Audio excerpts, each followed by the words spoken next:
ორშაბათს გახდება ცნობილი ვინ იქნება კოალიცია ქართული ოცნების მინისტრთა კაბინეტის შემადგენლობაში, თუმცა ახალი მთავრობის ოფიციალურად ჩამოყალიბებამდე სამინისტროებში კოალიცია ქართული ოცნების წარმომადგენლები იქნებიან მივლინებული. იწყება მთავრობის გადაბარების პროცესი. დღეს ყოფილი და მომავალი ხელისუფლების წარმომადგენელთა პირველი შეხვედრა გაიმართა. საპარლამენტო არჩევნებში გამარჯვებული კოალიცია ორშაბათიდან მთავრობის გადაბარების პროცესს იწყებს. 8 ოქტომბრიდან ქართული ოცნება წარმომადგენელს თითქმის ყველა სახელმწიფო უწყებაში მიავლენს. ხვალ და ზე გვაქვს ჩვენ შეხვედრა შიდა ჯგუფში, მე ჩემს პროექტს შევაჯერებ მათთან. ალბათ შეიძლება ნაწილობრივ მაინც ამდენადაც მე მარტო არ ვღებულობ გადაწყვეტილებას, მე წარუდგენ ჩემს ხედვას. ხვალ და ზე ჩამოვყალიბდეთ და ორშაბათს ალბათ თელ თავრობას მოგცემ. თელ ორშაბათს მოგცემ თელ თავრობას. მინისტრი ყველა შეიძლება, მოადგილეები შეიძლება ბევრი დარჩნენ და უფრო ქვემოთ არ ვაპირებთ წასვლას. თუ რაღაც არ არის სპეციალური შემთხვევა, საჯარო მოხელეები ყველანი შეინარჩუნებენ თავიანთად. ჩვენი წარმომადგენლები არანაირ ოფიციალურ სტატუსებს არ დაიკავებენ. ოფიციალურ სტატუსებს ჩვენი წარმომადგენლები მიიღებენ მთავრობის დამტკიცების შემდეგ. მოქმედი და მომავალი ხელისუფლების წარმომადგენლები სახელმწიფო კანცელარიაში პირველად შეიკრიბნენ. შეხვედრის მონაწილეები დღეს უკვე საბოლოოდ შეთანხმდნენ, რომ არჩევნებში დამარცხებული გამარჯვებულს ხელისუფლებას სწრაფად და რაც მთავარია მშვიდობიანად გადააბარებს. ჩვენ შევეხეთ ყველა მნიშვნელოვან საკითხს, რომელიც დაკავშირებულია ჩვენი ქვეყნის ისტორიაში პირველად მიმდინარე კონსტიტუციურ პროცესს, ტრანზიციისა, ახალი მთავრობის ჩამოყალიბებისა არჩევნებში ოპოზიციის გამარჯვების შედეგად. შევეხეთ დღეს მიმდინარე საკითხებსაც, რომელიც დაკავშირებულია არჩევნების შედეგების შეჯამებას. ქვეყანაში ყველაზე მნიშვნელოვანი დღეს არის შევინარჩუნოთ სტაბილურობა, ყველა პრობლემა, ყველა პროცესი გაგრძელდება სამართლებრივ ჩარჩოში და მოემზადება ქვეყნის მომავალი პრემიერ-მინისტრი უკვე მთავრობის დაკომპლექტების საკითხებით, რომელიც უნდა იყოს რაც შეიძლება სწრაფი, ეფექტური და უმტკივნეულო. ყოფილმა უმრავლესობამ პირობა დადო, თუმცა საზოგადოებას დღეს ერთიანი ნაციონალური მოძრაობის პირველმა ნომერმა კიდევ ერთხელ შეახსენა, რომ ნაციონალებს სხვაგვარადაც შეუძლიათ. დღეს გამოჩნდა, რომ ყველა ეს პროცესი წავა კონსტიტუციის ფარგლებში და კონსტიტუციის ჩარჩოში.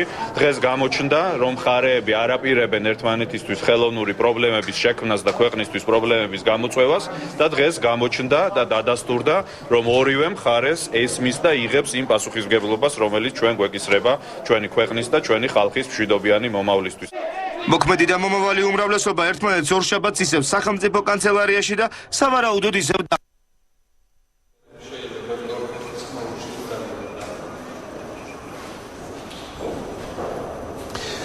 შეხვედრა დღეს კანცელარიაში დახურულ კარს მიმართ დაახლოებით 1 საათის განმავლობაში მიმდინარეობდა. ჩვენთვის ჟურნალისტებისთვის ეს ფაქტი საკმაოდ ასე ვთქვათ გასაკვირი აღმოჩნდა და ჩვენ ასევე ვკითხეთ და დავსვით კითხვები იმასთან დაკავშირებით, თუ რატომ იყო შეხვედრა დახურული, თუმცა პასუხი ამაზე ვერ მივიღეთ.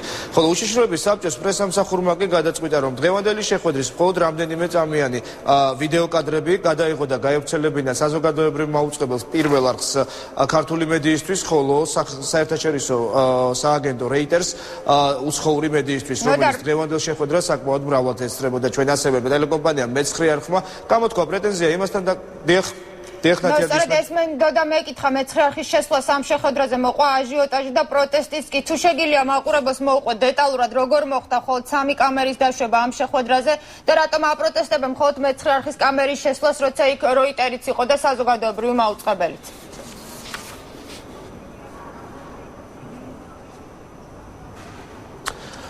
დიახნათია თავად კამერა, რომელიც და მე უკვე ორი კამერა, რომელზეც უკვე მოგახსენეთ, ანუ საზოგადოებრივი მაუწყებლის კამერა, რომელსაც ქართული ტელევიზიებისთვის უნდა გადაიღო და გაევრცელებინა შემდეგ შეხვედრის რამდენიმე წამიანი ვიდეო კადრი, ხოლო საერთაშორისო სააგენტო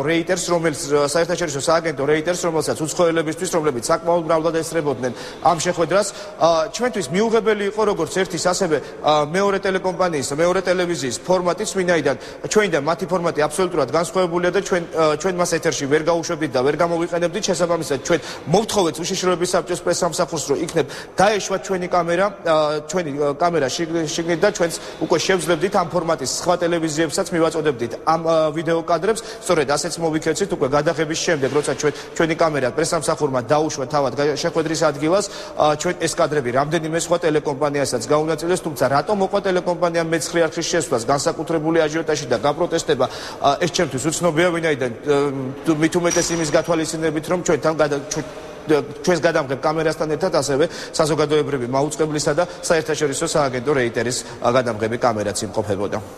მადლობა კანცელარიაში მიმდინარე შეხვედრის შესახებ პირდაპირ ეთერში ნოდარ ჩაჩუა საუბრობდა.